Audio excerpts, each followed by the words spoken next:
امید آپ سب خیریت سے ہوں گے. تبصرے پہ تبصرہ اور آپ کے وانبی صحافی کی جانب سے آپ سب کو السلام علیکم. آج ہم بات کریں گے چند دن پہلے جو اسمبلی میں ایک شرلی چھوڑی گئی. شرلی ہم اس لیے کہہ رہے ہیں کیونکہ علی زیدی صاحب کو یہ چیز کچھ سالوں کے بعد یاد آئی, تقریباً آپ کہہ لیں 22-23 مہینے کے بعد, اور اس سے پہلے وہ بھی بھولے بیٹھے تھے اور تمام لوگ بھولے بیٹھے تھے, لیکن یکدم ان کو یاد آئی ان کو عزیر بلوچ کی, جس کے بارے میں انہوں نے بعد میں ایک اور پروگرام میں کہا کہ عزیر بلوچ اصل میں بڑا ایک نیک اور اچھا انسان تھا. اس کے باپ سے کسی نے بھتہ مانگا, اس کے باپ نے بھتہ دینے سے انکار کر دیا اور اس کے باپ کے سر کو کاٹ کر اس کے صحن میں پھینک دیا گیا, اور یہاں سے وہ بنا عزیر بلوچ. عزیر بلوچ کے ساتھ ایک اور اکثر کریکٹر جو ہے وہ اٹیچ ہوتا تھا, وہ تھا رحمان ڈکیت یا رحمان بلوچ. رحمان بلوچ اور عزیر بلوچ کہا یہ جاتا ہے کہ پہلے یہ دونوں آپس میں خاصے کلوز تھے, ایک ساتھ کام کیا کرتے تھے پیپلز پارٹی کے لیے. پھر آہستہ آہستہ ان کے گینگز بن گئے اور انہوں نے گینگ وار وہاں پہ سٹارٹ ہوئی, اور اس کے بعد رحمان بلوچ جو اس کو مار دیا گیا. اس کے پیچھے بہت سارے عوامل کار فرما ہیں. اگر ہم دیکھیں تو مشرف دور کے اندر تقریباً 99-2000 سے لے کر 2008 تک مشرف دور جو گزرا ہے جناب جنرل پرویز مشرف صاحب کا, اس دوران میں انہوں نے اپنے آپ کو اسٹرینتھن کیا.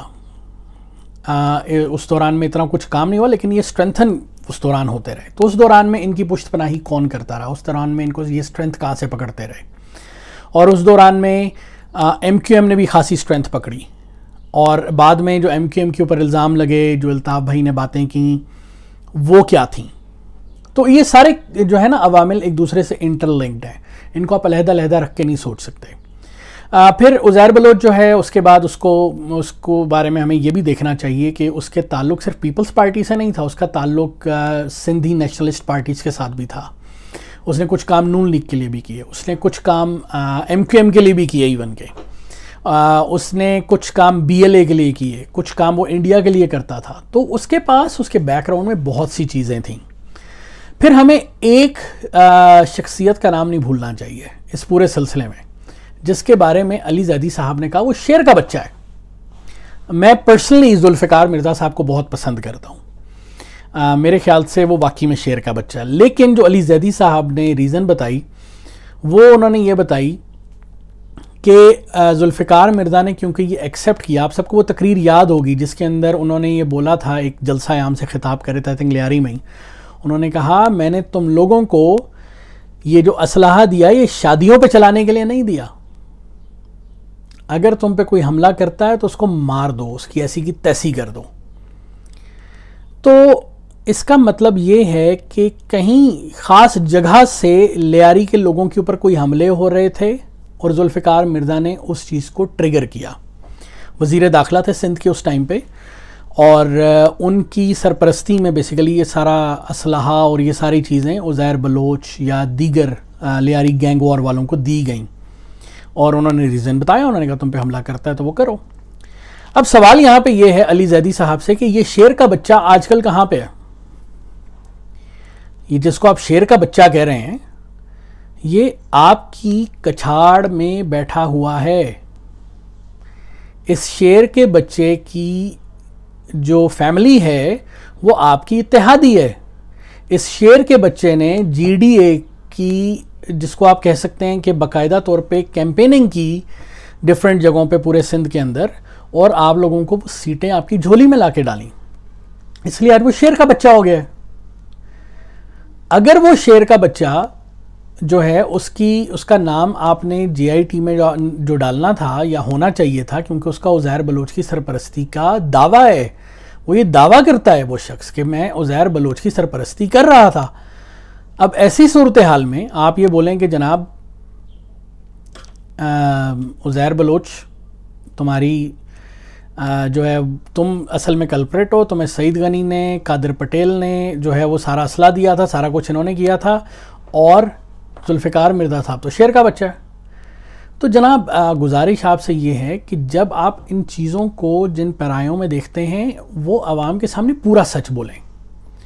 علی زیدی صاحب آپ نے بہت سی باتیں کی, آپ ماشاءاللہ سے بہت اچھے سپیکر ہیں, I personally like you allot. آپ اس پارٹی سے تعلق رکھتے ہیں جس کو میں پرسنلی پسند نہیں کرتا, لیکن اس کا یہ ریزن ہی مجھے کوئی نفرت شفرت نہیں ہے, لیکن میں نظریاتی طور پہ اس سے ایگری نہیں کرتا. لیکن اگر آپ جو اوور آل دیکھیں, آپ لوگوں نے کتنے وعدے کیے. آپ نے کہا جی میں کراچی سے کچرا صاف کر دوں گا, پورٹس اینڈ شپنگ یہ کام کرے گی.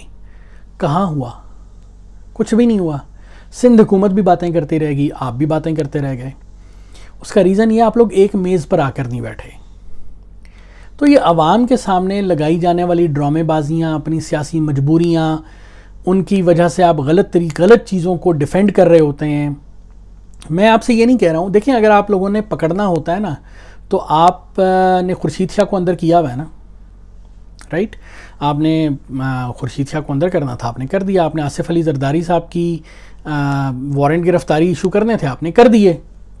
تو اگر اتنا کوئی مسئلہ تھا, اور اس جے آئی ٹی میں تو بہت سی ایجنسیز انوالو تھیں, آئی ایس آئی انوالو تھی, ایم آئی انوالو تھی, رینجرز انوالو تھے, سندھ پولیس انوالو تھی, کون کون انوالو نہیں تھا.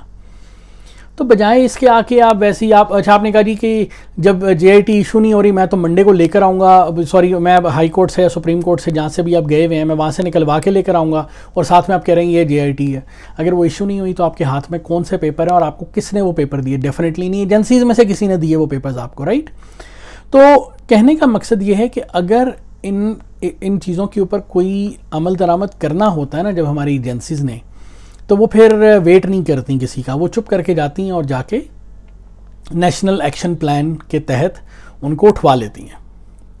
تو چاہے وہ سعید غنی صاحب ہوں, چاہے قادر پٹیل صاحب ہوں, چاہے وہ آپ کے ایم کیو ایم کے وہ حضرات جو آپ کے ساتھ بیٹھے ہوئے ہیں, چاہے پی ایس پی کے وہ مقتدر شخصیات جو کہ آپ لوگوں کو سپورٹ کر رہی ہیں, چاہے وہ ہوں, کوئی بھی ہو ان میں سے, وہ سارے آپ کے ارد گرد میں آ جاتے ہیں اور آپ ان کو اپنی چھتر چھایا میں لے لیتے ہیں. تو یہ چیزیں عوام کے ساتھ کرنا بند کریں. اور اس میں یہ کہوں گا قصور ہم عوام کا ہے کہ ہم آپ لوگوں کے ساتھ مل کے نا بلا وجہ کی باتیں جو ان کے اوپر یقین کر لیتے ہیں. ابھی آدھے سے زیادہ سوشل میڈیا لگا ہوا ہے کہ جی جے آئی ٹی میں علی زیدی شیر کا بچہ, علی زیدی بھی شیر کا بچہ, ذوالفقار مرزا بھی شیر کا بچہ, تو پھر کسی اور کا بچہ کہاں پہ گیا بھائی؟ یعنی ذوالفقار مرزا جو کہ ایگری کرتا ہے کئی جگہوں پہ کہ میں نے یہ سارے کام کیے, وہ آج وہ سائڈ پہ بیٹھا ہے آپ نے ان کو. تو کہنے کا مقصد میرے بھائیوں اور بہنوں یہ سیاستدان ہمیں کیا بنا رہے ہیں یہ آپ کو بہت اچھے طریقے سے پتہ ہے. تو باقی دیکھتے ہیں منڈے کو رپورٹ ایشو ہوتی بھی ہے کہ نہیں ہوتی, آئی ہوپ ہو جائے. اگر ہوتی ہے تو اس میں کیا لکھا ہوتا ہے, اس کو انٹیلیجنس ایجنسیز کتنا بیک کرتی ہیں, اور اس کے اوپر مزید کیا ایکشنز ہوتے ہیں. تو تب تک کے لیے ہم اپنے تبصرے کو یہاں پہ ریسٹ کرتے ہیں. بس یہ چاہتا ہوں میں کہ علی زیدی صاحب جو ہیں وہ اگر کوئی آواز اٹھانا چاہتے ہیں تو صرف اس لیے آواز مت اٹھائیں کہ انہوں نے اپنے مخالفین کو چپ کرانا ہے, کیونکہ یہ پی ٹی آئی کا ایک وتیرہ بن گیا ہے کہ بلو دا بیلٹ ہٹ کرو, دوسروں کو گالیاں دو, برا بھلا کو, اور اتنی زیادہ دو. وہ کہتے ہیں نا اتنا جھوٹ بولو کہ جھوٹ بھی سچ لگنے لگ جائے. وہ والی بات نہیں ہونی چاہیے. آپ لوگ تنقید کرتے ہیں, کرپشن کے اوپر تنقید کریں, جو چیزیں غلط ہو رہی ہیں ان پہ تنقید کریں, یہ صحیح بات ہے, صرف یہی صحیح بات ہے. اینی ویز اپنا خیال رکھیے. آئی ہوپ آپ کو ہمارا تبصرہ پسند آیا ہوگا. اگر نہیں آیا یا آیا کمنٹس میں آگاہ کیجیے, لائک یا ڈس لائک کے بٹن کو دبا کے اس کا اظہار کیجیے. اور اس کے علاوہ اگر آپ کو ہمارے تبصرے پسند آ رہے ہیں تو ہمارے چینل کو سبسکرائب کیجیے. خوش رہیے, آباد رہیے, اپنا خیال رکھیے. اللہ حافظ.